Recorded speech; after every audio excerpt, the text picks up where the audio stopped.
Hi guys, আজি এটা নতুন ভিডিঅ' লৈ আহিলোঁ। আমি বিমৰ কাম কৰি আছোঁ গৌৰীপুৰত। বিমৰ ফাৰ্মা ফিটিং কৰা হ'লে অলপমান আছে। আহক ভিডিঅ'টো আৰম্ভ কৰোঁ। কেনেকৈ ফাৰ্মাবিলাক বনাইছোঁ। এই আমাৰ 18 ইঞ্চিৰ বিম, এইফালে আমাৰ বেছিভাগ হৈ গৈছে, 70% হৈ গৈছে। আপোনাৰ এই ইয়াতে 3টা বিম আছে আৰু এই টেংকিটোৰ এইখিনি আছে। দেখাই আছোঁ কোনখিনি হোৱা নাই। ইফালে হৈয়ে গৈছে, এইখিনি জেগাই আছে। এই 4টা বিম বান্ধবা আছে আৰু এইটো অলপ লাইনটোৰ কাৰণে অলপ প্ৰব্লেম হৈ আছে। আৰু আপোনালোকক আগৰ ভিডিঅ'টো দেখাইছিলোঁ এই বিমৰ মাজত ৰিং কেনেকৈ দিব লাগে।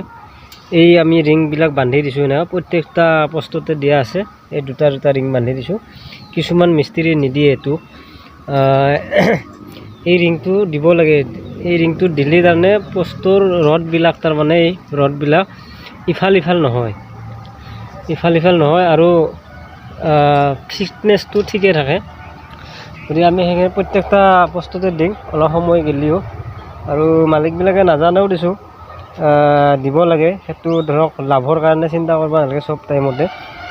আৰু আমাৰ এই বিম চিম বঢ়িয়াকৈ চব 16 mm ৰড দিয়া গৈছে। আৰু বিমটো বহুত ডাঙৰ, 18 ইঞ্চিৰ বিম হ'ব এইটো। আমাৰ ইয়াতেও দিয়া গৈছে। আৰু এটা বস্তুত দেখাইছোঁ, এইটো বস্তুটো দিয়া আছে। এই তলত এই ৰিং দিয়াই আছে দুটাতে, এই এটা দিয়াই আছে। বিমবিলাক হৈ গৈছে। আৰু ইফালে আপোনাৰ খাল এটা আছিলতো, খালটো থকাৰ কাৰণে আমি এনেকৈ বস্তা পেকিং কৰি দিছোঁ। এনেকৈ মাটিটো দি দিছোঁ এনেকৈ। এতিয়া তাৰমানে বিমটো ঢালিলেও তাৰমানে কি আপোনাৰ ফালি চিৰি যাব পৰা নাই। আৰু ইফালে এইখিনি কামেই কৰিব আছে আৰু অহাকালি ঢালিম। আৰু আমি আৰু এটা ৰিং ইয়াতে বান্ধি দিম, এই ইমানত বান্ধি দিম। সেইখিনি আজিয়ে কৰিম। ইফালে হৈছে এইটোৰ পৰা তাৰমানে এইখিনি আছে বান্ধিব। এইটোৰ আধা 3 ফুট 4 ফুট এনেকৈ জোৰা দিব আছে। সিফালেও অলপ আছে। বিল্ডিংটো ডাঙৰেই বহুত, 3500 স্কুৱাৰ হৈ যাব। তলতে আপোনাৰ 2200 মান স্কুৱাৰ আছে। 2200 হ'ব। আমাৰ এনে প্ৰত্যেকটাতে বান্ধি দিয়া গৈছে এনেকৈ ৰিং চিংবিলাক। এইফালেও আছে, প্ৰত্যেক পষ্টতে দিয়া আছে। এই কোনো এটাতো আমি তাৰমানে মিষ্টেক কৰা নাই।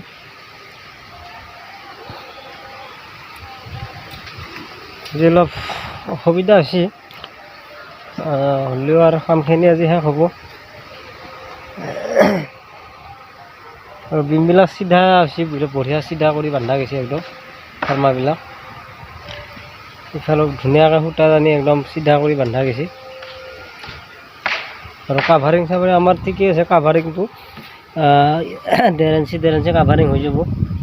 এই কাভাৰিঙো পূৰা ভালকৈ দিয়া গৈছে। আৰু এই মাজৰ কাভাৰিংবিলাক ইয়াতে মাটিত ঢালা কথাটো প্লাষ্টিক দিছোঁ। ইয়াতে আৰু আমি এনেকৈ এই বিটৰ লগত এই বান্ধি দিম। তাৰমানে বান্ধি দিলে তলত বিমটো ওখ হৈ যাব, ওখ হৈ গ'লে তলত কাভাৰিং হৈ যাব।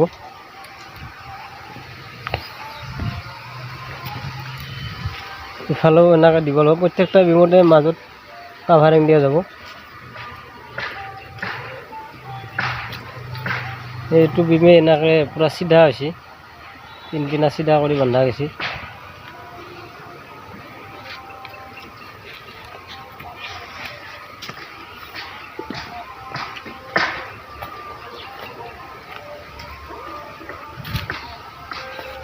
ইফালে ৰেডি হৈছে, ঢালিব পৰা হৈছে। অহাকালি আহিব নেকি ঢালাৰ কাৰণে, মেচিন গুচি আহিব। অলপ লেতেৰা হৈছে, পানী চানী মাৰিব লাগিব অলপ। আৰু ইয়াতে অলপ আছে, এইখিনি আছে ইয়াতে। এইখিনি অলপ কাটিব লগা আছে, তাৰমানে কাটি কুটি বনাব লগা আছে।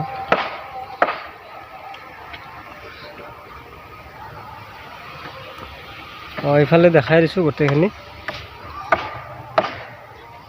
আৰু এইফালে আপোনাৰ পিছকলৈকে তাৰমানে আপোনাৰ সেই ইফালে বাঢ়ি যোৱাৰ কথা আছে। সেইকাৰণে ৰডটো ওলাই ৰাখছোঁ এনেকৈ প্ৰত্যেকটাতে।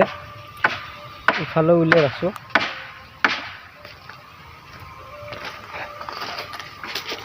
আৰু মালিকে আমাৰ এইখিনি মাটিও লোৱাৰ কথা আছে। এই যি বাঁহখিনি যি আছে এইখিনি মাটিও লোৱাৰ কথা আছে। এইখিনি মাটি ল'লে ইফালেও হ'ব। আমি ইফালৰ পৰাও এই ফাৰ্মাবিলাক ফুটা কৰি তাৰমানে ৰডবিলাক ওলাই ৰাখিম। আপোনাৰ এই শিল 3 ফুট ডাউন, ইফালে বালি আনিব আছে বস্তুখিনি।